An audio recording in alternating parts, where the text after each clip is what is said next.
There were exactly 42 mailboxes on Sycamore Glen Drive, each one matching the next like a row of quiet soldiers standing at attention. Black, wrought iron, house number etched in gold, 4 feet tall, give or take an inch. According to the HOA bylaws, they had to be set precisely 6 inches from the curb, with posts painted annually in Rust-Oleum Canyon black. Walter Briggs had lived on Sycamore Glen longer than the HOA itself. He moved into his modest single-story ranch back in 1981, back when the street still had gravel shoulders and neighbors helped each other paint fences. He'd fought in Vietnam, raised 2 boys, lost his wife to cancer 5 years ago. Now 74, he spent most mornings tending to his azaleas or feeding the cardinals that visited his backyard feeder like clockwork. He also had a mailbox that leaned, just barely, maybe 6 degrees to the left. The wood post had warped during last winter's frost. He'd meant to fix it in the spring, but his knees hadn't been the same lately. The violation notice came on a Tuesday. Notice of non-compliance. Mailbox post, not plumb. Fine. 12 day starting April 3rd. Corrective action deadline. April 10. Walter blinked at the letter. Then again. It was printed on thick paper, laminated even, like a proclamation from the king. A bright red sticker on the envelope read, Final. Warning. Though he hadn't received a first, beneath the typed note was a photo of his mailbox taken from his own driveway. He chuckled dryly. Guess gravity's a crime now. The next morning he shuffled out with a wrench and a pair of gloves. He tried to straighten the post, but the base was sunken and soft. He'd need concrete, maybe a new bracket. He sighed and leaned against his cane. For now he duct-taped it to an old broom handle to keep it upright. That earned him a second notice. This one had the word unsatisfactory stamped across it in red. Walter's granddaughter, Emily, arrived that weekend for her usual Sunday lunch. She was 28, sharp as a tack, and finishing her final year of law school. She brought her own hot sauce, refused to eat anything with gluten, and adored her grandpa with a fierce loyalty. He handed her the violation notice while they sat on the porch, sipping iced tea. She read it twice. $12 a day for a crooked mailbox? Walter shrugged. Guess it offends their sense of symmetry. Emily narrowed her eyes. Who's enforcing this? He nodded toward the center of the cul-de-sac. Guy in the beige SUV. Lyle. Merriman, HOA compliance officer. Walks around with a damn level in his pocket. Emily looked over and saw the man, mid-50s, tucked-in polo shirt, aviator sunglasses, clipboard like an extension of his arm. He was walking slowly along the curb, stopping at driveways, measuring grass height with a stick. Her jaw clenched. This guy really just fined a veteran on a fixed income over a piece of wood. Walter chuckled. Don't get riled up, Emmy. It's not worth it. Emily was already standing. Actually, Grandpa, I think it is. That night, while Walter dozed in his recliner, Emily pulled out her laptop. She started by reading the full HOA bylaws, all 86 pages of them. Then she pulled property records from the county assessor's website. Then she found something strange. The HOA's non-profit incorporation status, required to legally enforce, fines had expired 2 years ago. She stared at the screen, blinked. No renewal, no tax filings. No official board vote logged. Nothing. Just a ghost organization still throwing its weight around. Emily leaned back and grinned. Well, look who's not plumb now. By Monday morning, the fines had totaled $96. Walter shook his head as he folded the latest letter. This one was hand-delivered and slipped under his door. Bold font, yellow paper. An added note in ballpoint ink read, Failure to comply may result in lien action. Below it, Lyle's signature looped like a smug flourish. Walter sighed gently, folded the paper in thirds, and slid it into a drawer next to his wife's old recipes. and the warranty for a dishwasher that hadn't worked in 10 years. Out on the porch, the mailbox still leaned like it was bowing in grief. Across the street, Lyle Merriman stood beside his SUV, watching. He wasn't even subtle about it anymore. Arms crossed, mirrored sunglasses gleaming, walkie-talkie clipped to his belt like he was managing a crime scene instead of a cul-de-sac. He watched Walter like he was daring him to defy gravity again. At precisely 9 a.m., he pulled out a small camera and took another photo. Click.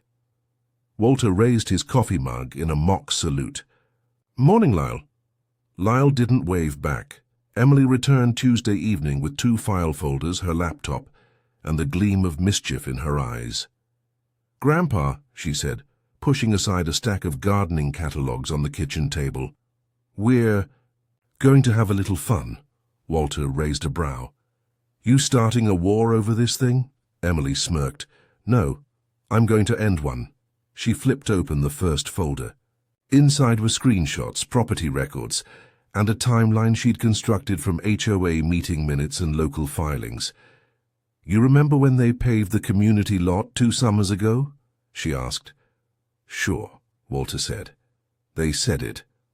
Was a capital improvement. Charged everyone $200 for it. Right. Except capital improvements require a board vote and approval from 2/3 of homeowners. That never happened. There's no meeting record, no receipt for contractor payment, and no paper trail for where the money went. Walter leaned back. "You saying they pocketed it?" "I'm saying that they might have," Emily said carefully. "And that's just the start." She pulled out another sheet. The HOA's corporate status lapsed. They never renewed their registration. Legally, they can't enforce fines, record liens, or act as an entity. Lyle's been operating on vibes and intimidation. Walter let out a low whistle. Emily grinned. "And the best part? You're not the only one who's been targeted. I found 12 neighbors who got fined for things like hanging wind chimes, overwatering, planting roses too close to the fence. I talked to 3 of them already. They're furious." Walter's face softened with something between awe and concern. "You sure you want to get into this mess?"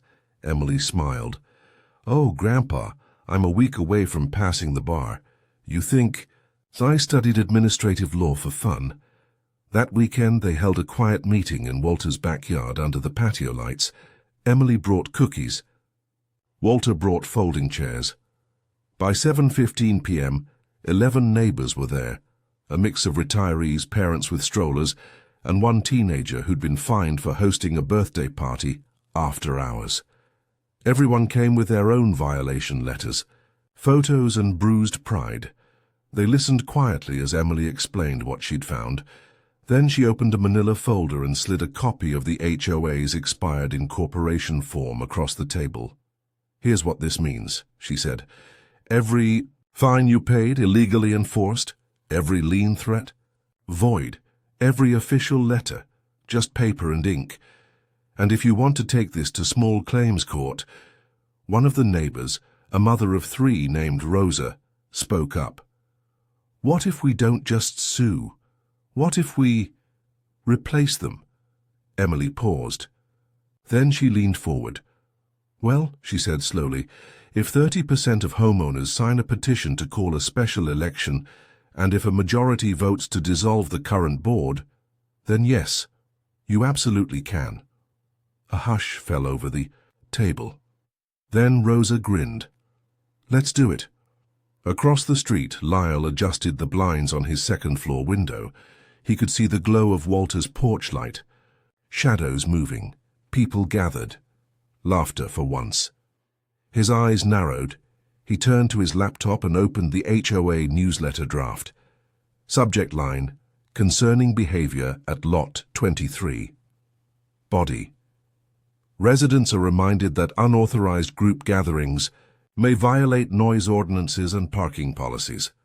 Please report any such activity immediately." Lyle smiled to himself. He hit send, but the neighborhood wasn't watching their inbox anymore. They were watching each other, and for the first time in years, They weren't afraid. They were taking notes. They were passing clipboards. They were signing, and Emily had already started drafting the motion. By the following Thursday, the petition had 41 signatures. They only needed 36. Emily tucked the clipboard into her backpack and slipped into the back seat of Rosa's minivan. Rosa's youngest was asleep in a car seat beside her, clutching a half-eaten cracker.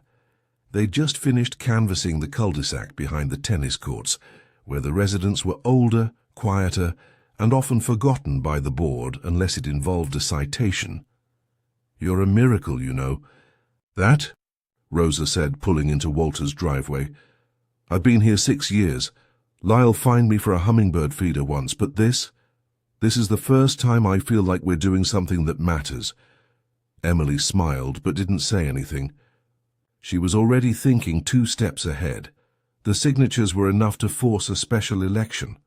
But it wouldn't matter if no one showed up to vote.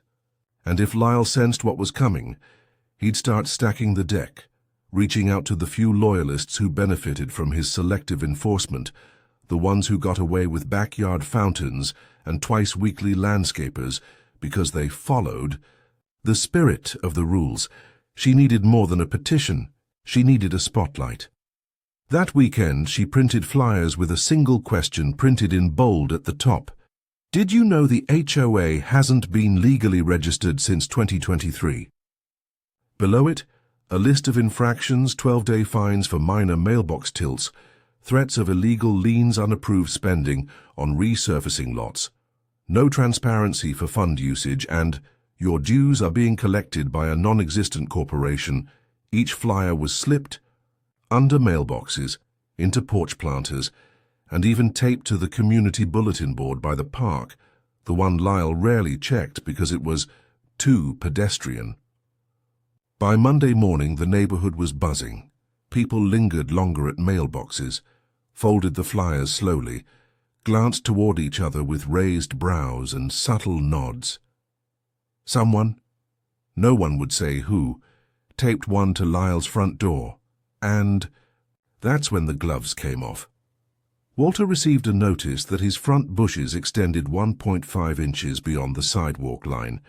Rosa got 2, one for a loose porch step and another for parking too close to her own mailbox.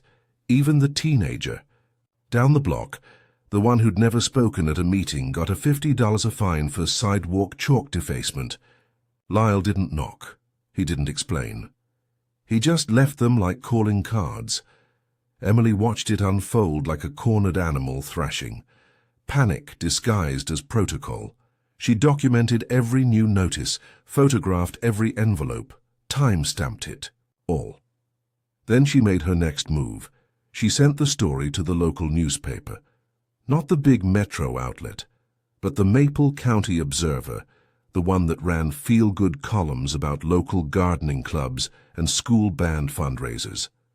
The editor was the daughter of one of Walter's poker buddies, and she knew a good headline when she saw one. "Retired vet threatened over crooked mailbox. HOA found operating without legal status." Below it, a photo.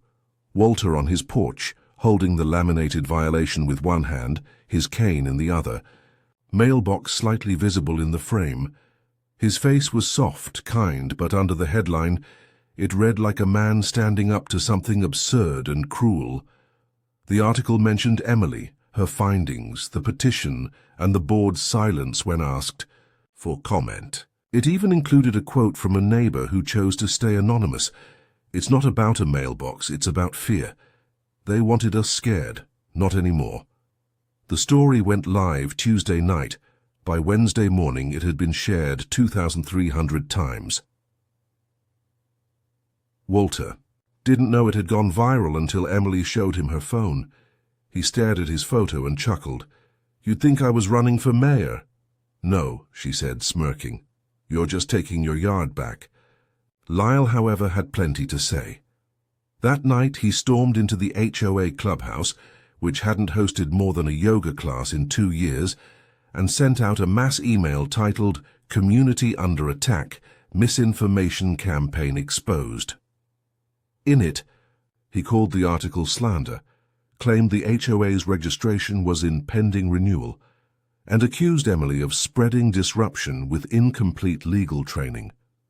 She printed that email, highlighted the phrase pending renewal, then cross-referenced it with the Secretary of State's site again.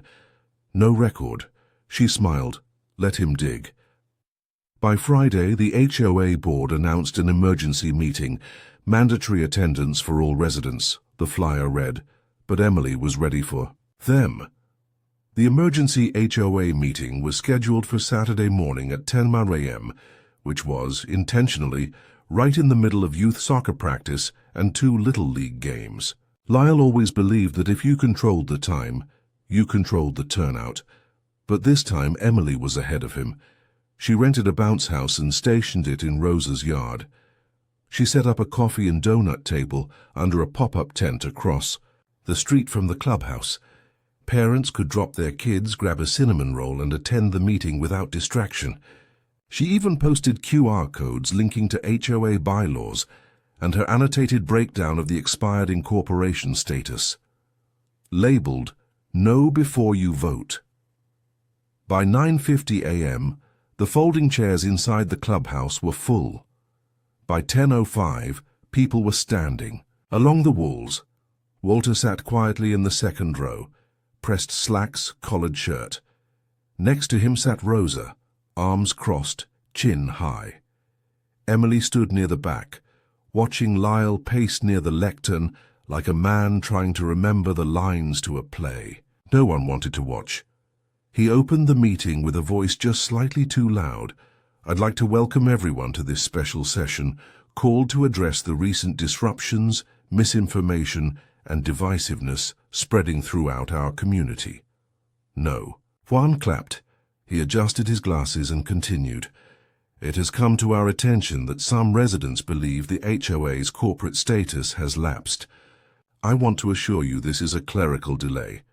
The board has initiated the renewal process and, as such, remains empowered under provisional authority." Emily raised a hand. He ignored her. "And while we understand that certain parties may feel emboldened by attention in the media, this board has served this community faithfully for over a decade. We ask that you not be distracted by rumors, half-truths, or individuals with personal vendettas."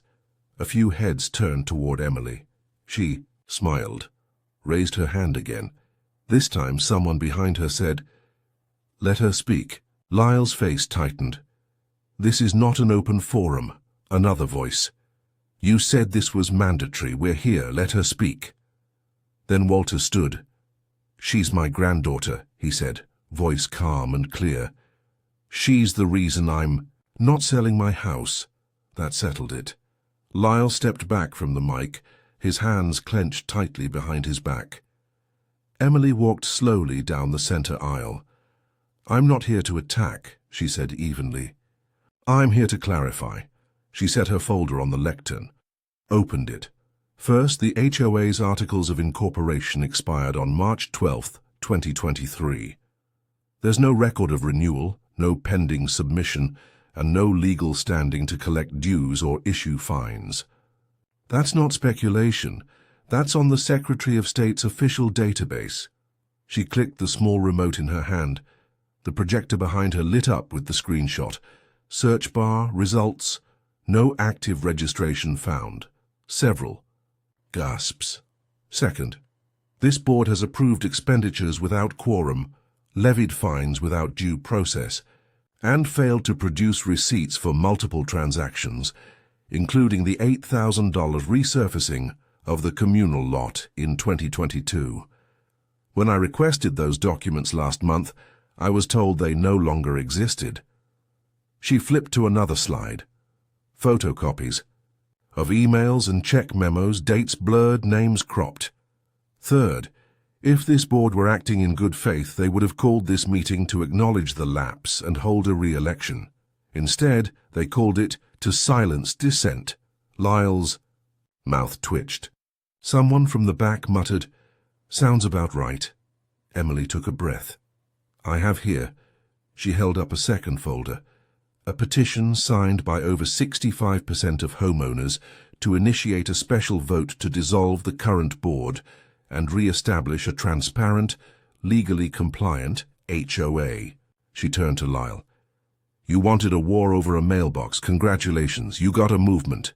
The silence in the room was a low, humming charge. Lyle stepped back to the lectern, face flushed, trying to reclaim control. This is outrageous, he said.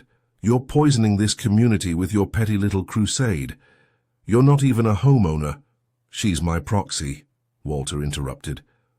That makes her voice valid. Several neighbors nodded. Rosa stood too. I vote to remove the board.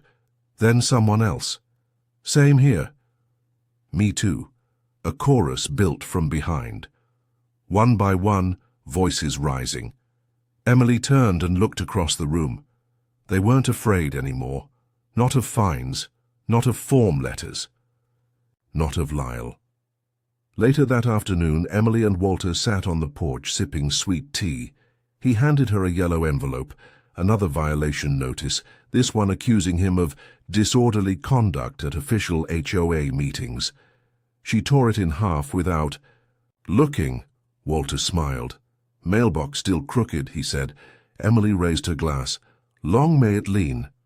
By Tuesday morning, the vote was inevitable. Lyle tried every tactic he had left. He dropped glossy pamphlets on porches, claiming Emily was politically motivated. He sent a mass email accusing her of manufacturing a crisis for personal gain. He even attempted to delay the special election by claiming he was seeking legal counsel. But the neighborhood had shifted. There was a rhythm now. A slow, collective hum that pulsed just beneath the sidewalks of Sycamore Glen. Neighbors who used to park, wave, and disappear indoors were suddenly talking, sharing stories, swapping violation notices, organizing rides for those too old or too tired to walk to the vote. They weren't a cul-de-sac anymore. They were a crowd. Emily sat at Rosa's dining table, which had become headquarters for what the kids were calling mailbox justice. Flyers were stacked beside mugs of coffee. A spreadsheet of voting households was open on a laptop. A printer hummed endlessly in the background. We've got 93 ballots confirmed, Rosa said, scrolling down a list. That's more than 2/3. If they all follow through, this thing's over, Emily nodded. We still need a clean majority at the vote. Lyle will challenge anything close. He'll say people were coerced or misinformed. Rosa laughed. He can try. That man called my tulips a fire hazard last year. He's lucky I didn't vote to evict him. From the hallway, her daughter peeked in. Mom, there's a news van out front. Emily stood. Channel 5? Looks like it. The reporter was young, 20-something, with heels too high for grass and a mic too big for the story she was covering. But she'd read the Maple County Observer article and smelled blood in the water. Can we talk to Mr. Briggs? She asked. We'd love a quote. Walter was on the porch, already sipping his afternoon tea. He hadn't changed out of his flannel, and the slanting sun cast warm amber light over the top of his mailbox like a halo. He nodded politely. Long as you spell my name right. By 6 that evening, the local evening segment aired with a simple headline, Retired Vet Battles HOA over $12 fine, uncovers deeper legal violations. It showed Walter beside his leaning mailbox, followed by a brief soundbite from Emily, explaining the expired incorporation, and finally a cut to Lyle's house. Curtains drawn, no comment given.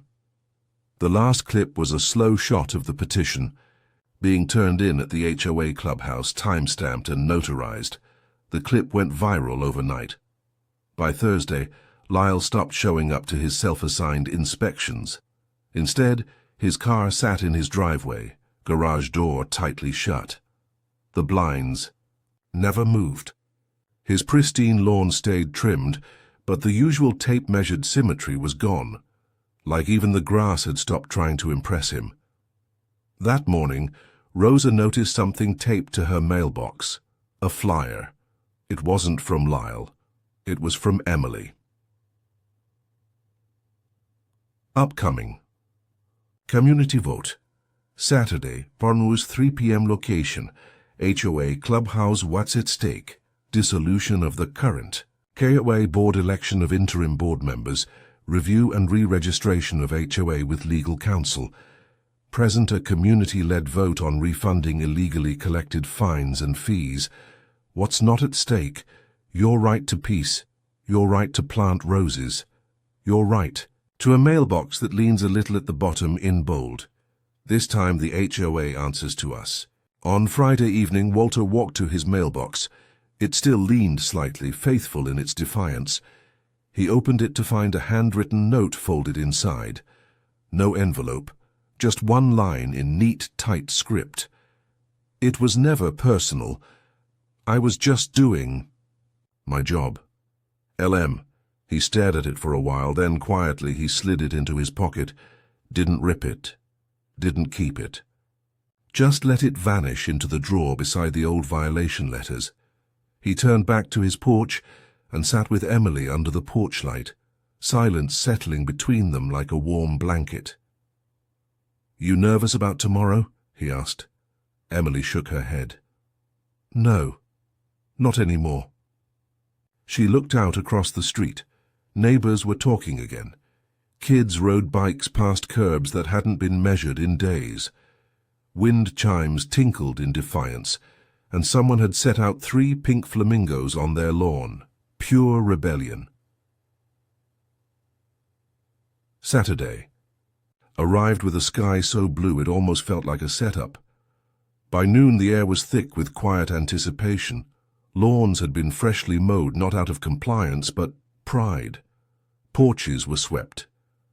Flags were hung, not the stiff HOA-issued banners, but handmade signs reading things like, "My mailbox, my rules," "Democracy starts at the curb," and Walter's personal favorite, "Legalize leaning."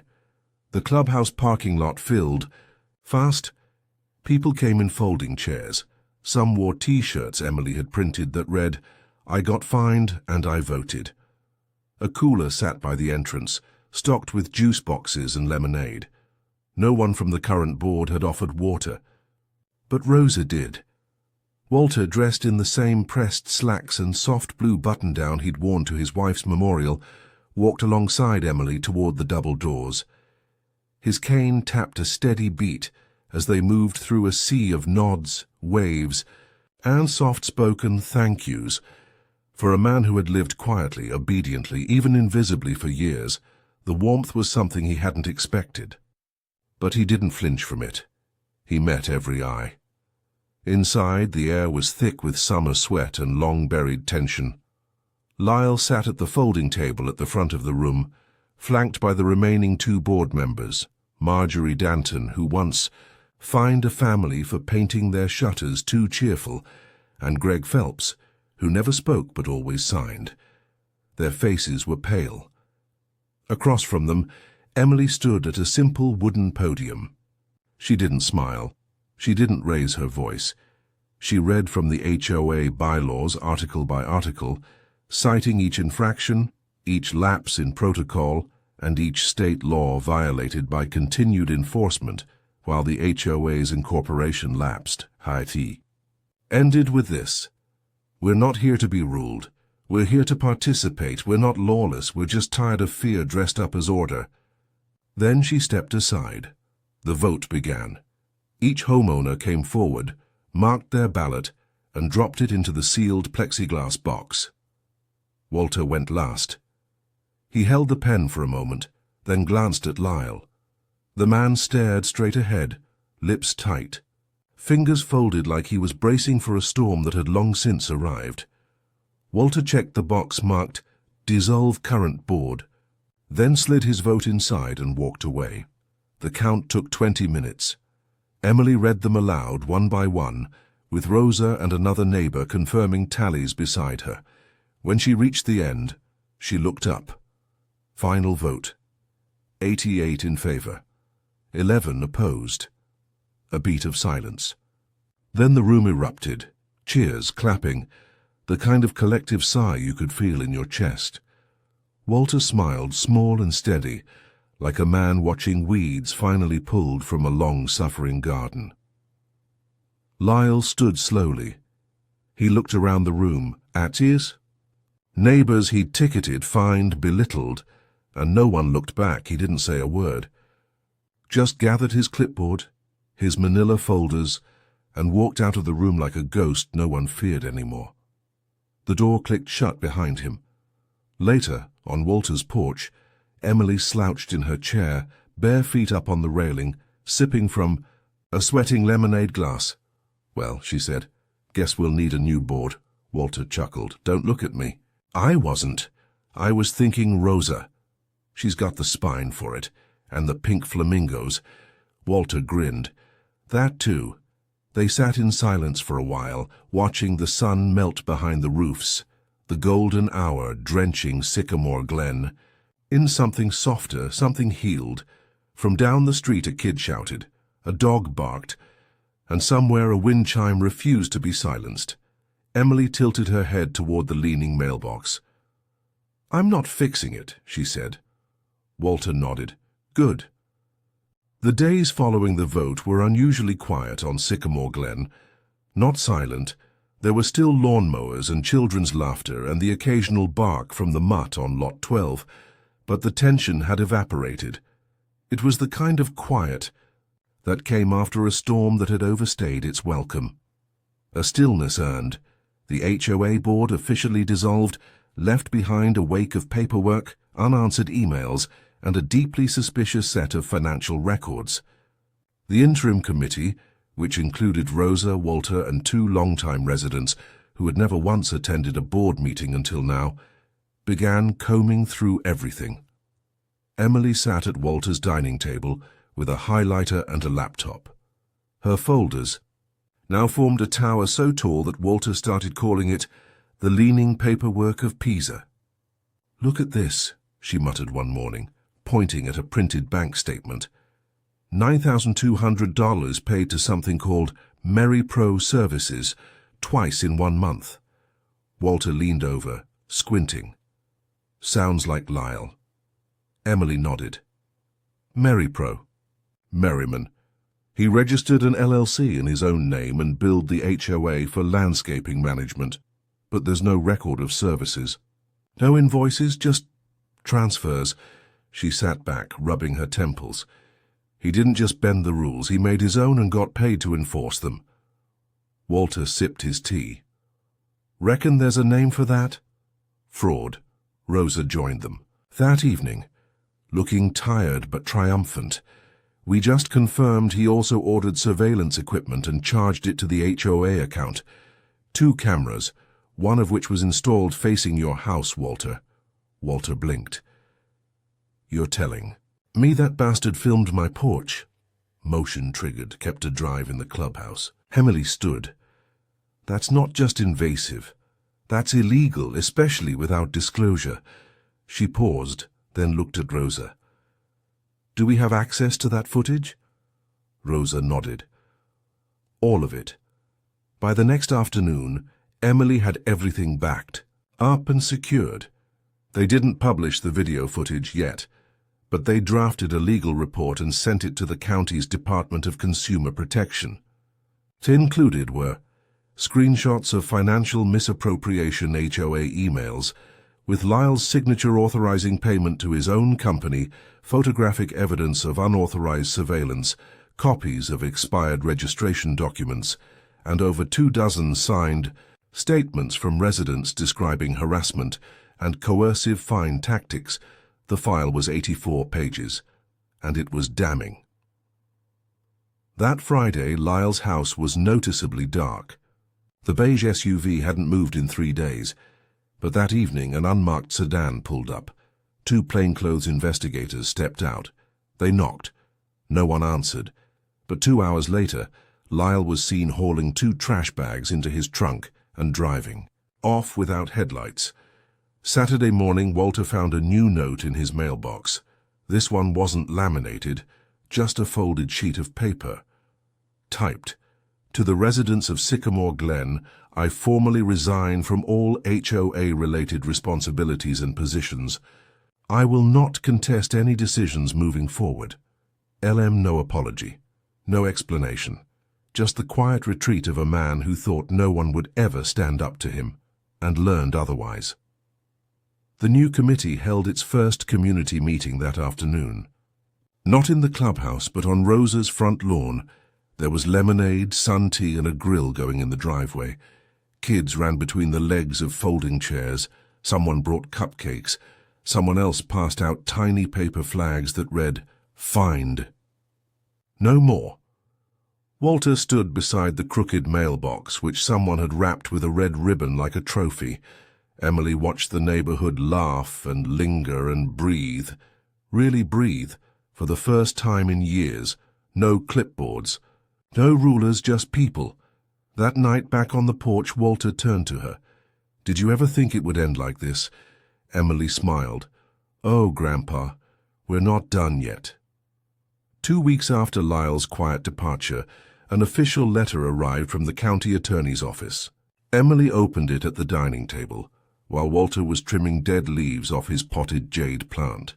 She scanned the document once, then twice, then smiled. "They're investigating," she said. Walter looked up.